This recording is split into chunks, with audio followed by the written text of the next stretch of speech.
नमस्कार दोस्तों, आप सभी का स्वागत पूजा इलेक्ट्रिकल यूट्यूब चैनल में। आज की वीडियो में हम हॉस्टल की वायरिंग क्या होती है और हॉस्टल की वायरिंग कैसे की जाती है सीखने वाले हैं ड्राइंग के जरिए आसान तरीके से स्टेप बाय स्टेप। तो वीडियो को शुरू से लेकर लास्ट तक जरूर देखें। तो चलिए वीडियो को स्टार्ट करते हैं। तो दोस्तों, हॉस्टल की वायरिंग में हमें क्या क्या चीज़ों की आवश्यकता होगी, क्या कौन कौन सी चीज़ों की ज़रूरत होगी। हमारे जितने रूम हैं जहाँ पे हमारे स्टूडेंट रहते हैं उतनी क्वांटिटी में हमें 2 वे स्विच और उतनी ही क्वांटिटी में हमें लैंपों की आवश्यकता होगी और एक 1 वे स्विच की आवश्यकता होगी, ये ज़रूरत होगी, जो कि हमारे वार्डन के रूम में लगा होगा या ऑफिस में लगा होगा। तो इमेजिन करते हैं कि हमारा एक हॉस्टल है जिसमें 3 रूम है, लेकिन एक हॉस्टल में 3 रूम तो होते नहीं है, उससे ज़्यादा होंगे जो हमारी प्रैक्टिकल लाइफ में। लेकिन हम यहाँ पे इमेजिन कर रहे हैं कि हमारा एक हॉस्टल है जिसमें 3 रूम है, एक वार्डन का रूम है। तो 3 2 वे स्विच और 3 होल्डर या लैंप लगेंगी, हमारी 3 लैंप लगेंगी और एक हमारा 1 वे स्विच लगेगा। तो चलिए इस हमारे वाले हॉस्टल की वायरिंग करते हैं। तो सबसे पहले हम क्या करेंगे,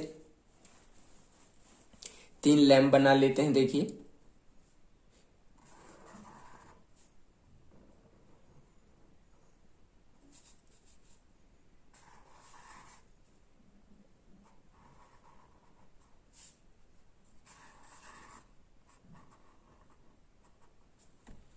ये देखिए हमारी ये 3 लैंप हो गई।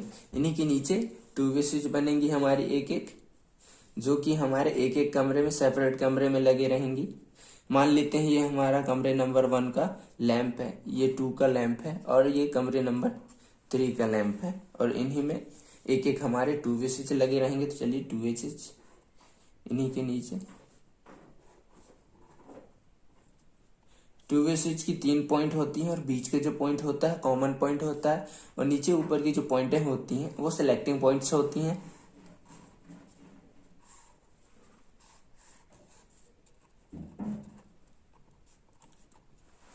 और एक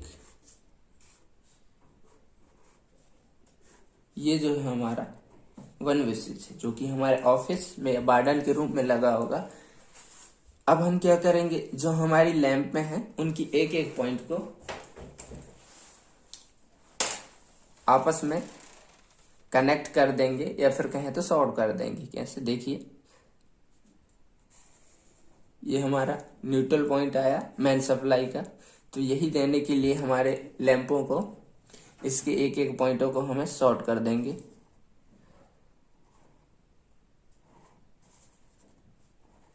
देखिए हमने लैंपों के एक एक पॉइंट को शॉर्ट कर दिया है और उसी पॉइंट पे हमें मेन सप्लाई का न्यूट्रल देना है।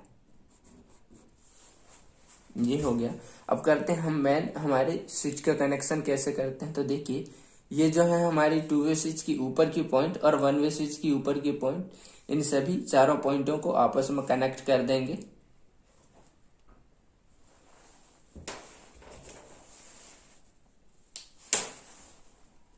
देखिए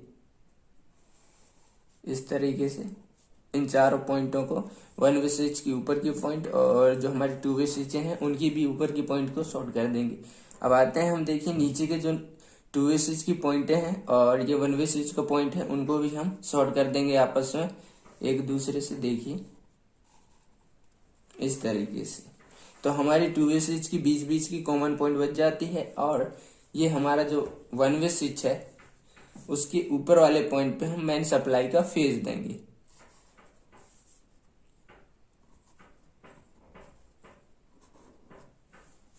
देखिए हमारे जो स्विचें हैं उनको फेज मिल गया मेन सप्लाई का और लैंपों को न्यूट्रल मिल गया। अब हमारी जो होल्डरें हैं या फिर हम कहें लैंप हैं, उनको हम स्विचों से कनेक्ट करेंगे। तो इस वाले स्विच, क्योंकि ये हमारे रूम नंबर 1 पे लगा हुआ है, तो ये इस लैंप के दूसरे टर्मिनल से हम इस स्विच को कनेक्ट कर देंगे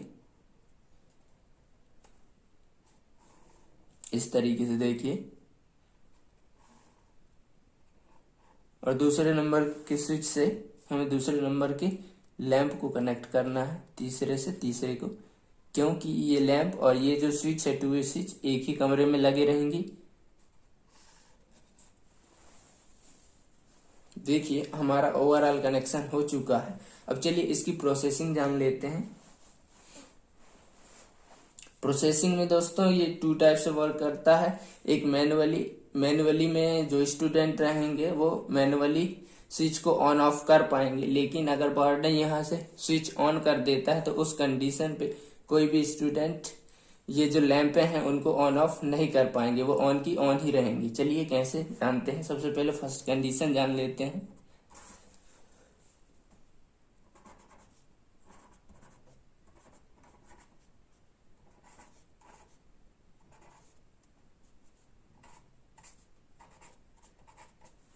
मैनुअली ऑन ऑफ, तो इस कंडीशन में क्या होगा, हमारा जो ये 1 वे स्विच है ये ऑफ की कंडीशन पे रहेगा। तो हमारे जो 2 वे स्विच हैं उनकी नीचे पॉइंट पे फेज सप्लाई नहीं मिलेगा, केवल ऊपर का जो पॉइंट है उनको फेज सप्लाई मिलेगा। तो यहाँ से जो स्टूडेंट रहेंगे वो स्विच को ऊपर की तरफ करके लैंपों को ऑन कर लेंगे और नीचे की तरफ करके ऑफ कर लेंगे। तो ये हो गया इसका मैनुअली वर्किंग प्रोसेस। अब कभी जब वार्डन को चेक करना रहेगा कि क्या हो रहा है स्टूडेंटों के रूम में या फिर किसी चेकअप के लिए, तो अगर हमारा वार्डन ऊपर की तरफ स्विच को, ये हमारा जो 1 वे स्विच है उसको ऑन कर देता है, तो हमारी जो 2 वे स्विच की ऊपर की पॉइंट है और नीचे की पॉइंटों को फेज सप्लाई मिलेगा, कॉमन फेज सप्लाई मिलेगा। तो इस कंडीशन पे अगर स्टूडेंट चाहेंगे कि हमारे रूम का लैंप बंद हो जाए तो ऊपर करेंगे या नीचे करेंगे, तो दोनों पॉइंटों में क्योंकि कॉमन फेज मिल रहा है तो ये हमारा लैंप इस कंडीशन पे ऑलवेज ग्लो करता ही रहेगा या फिर जलता ही रहेगा। और ये दूसरा पॉइंट हम कह सकते हैं ऑलवेज ग्लो पॉइंट।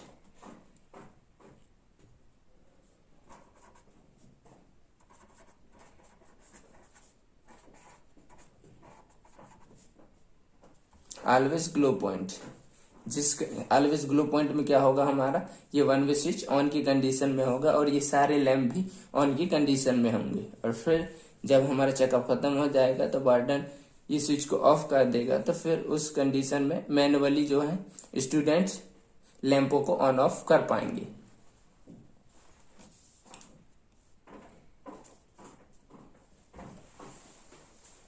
तो दोस्तों आज की वीडियो में हमने देखा हॉस्टल की वायरिंग क्या होती है, इसकी वर्किंग प्रोसेस और हॉस्टल की वायरिंग कैसे की जाती है।